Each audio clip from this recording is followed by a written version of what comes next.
So it's a bit hard to say who's had a good year overall and who's had a bad year. I'd say two things though, if I was really pushed, people who've had a good year. First of all, Bob Ainsworth got to be Defence Secretary, never expected to. And secondly, David Cameron, because for all the vicissitudes, he's come through and he still looks like he's going to be doing rather well in the election next year. I surprised myself by saying it, but I think Gordon Brown has had a good year, not least because he is still here. I suppose Ed Miliband has had a pretty good year. He was predicted as having a good year right at the beginning of the year, so it's not really a surprise. He hasn't actually had hundreds of successes, but he's had sort of his profile has grown, and he's more comfortable and more fluent. Politically, I think he's also done very well. He doesn't seem to be scarred by some of the criticism that's befallen other members of the party, and in fact he's being talked up as a possible leader if Labour goes down next time round. Undoubtedly a good year too for Peter Mandelson, who seems to be lord of everything. 49 titles to his name and no doubt more coming in the Christmas stocking for him. Andrew Adonis, the Transport Secretary. It's not always been the highest profile job in any government, particularly not in this government. Building the high-speed lines through Britain, linking cities. It's gone in 12 months, just over 12 months, from being an idea people thought other countries did, to being something quite close to being realised in Britain.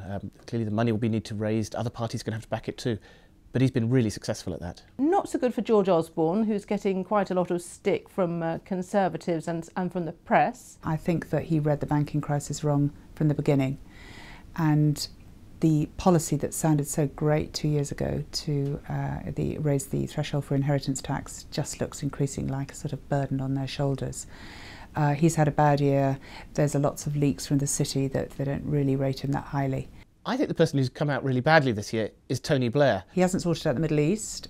He hasn't sorted out climate change, or rather he seems rather irrelevant to that particular discussion. Blair sort of haunted the early couple of years of Gordon Brown's government. He really shaped a lot of the early years of Cameron's leadership of the Tory party. And his ideas for New Labour, the shaping of the party he did, is also undoing. So even his legacy, I think, may be falling to pieces. Gordon Brown has probably had a bad year. It felt right at the beginning of 2009 like his action to save the banks and his action in April with the G20 summit in London might make him look like Chancellor to the world.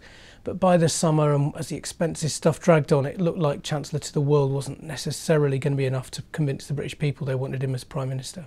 Ed Balls was often talked about as the heir apparent. It's my understanding that is not at all a surefire hit anymore. There was a reshuffle where Brown wanted to make him Chancellor and wasn't able to because Darling wouldn't move, and so many people in his cabinet would have had massive public tantrums if it had been the case. He is popular in some quarters, but not popular across the board that he needs to be the next leader, which is a debate we're going to continue to discuss with probably growing volume and frequency in the next few months. The absolute defining event has been MPs' expenses. It's dominated everything. It's dominated how MPs feel when you talk to them.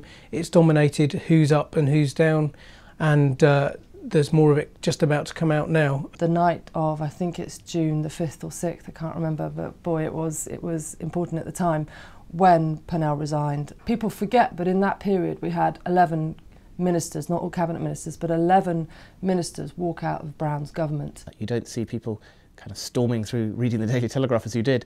But I think the hatred of politicians, the distrust of the political class and the clearing out of the political class is only half done. We're going to see the consequences in a general election that will bring huge numbers of new MPs into the House of Commons.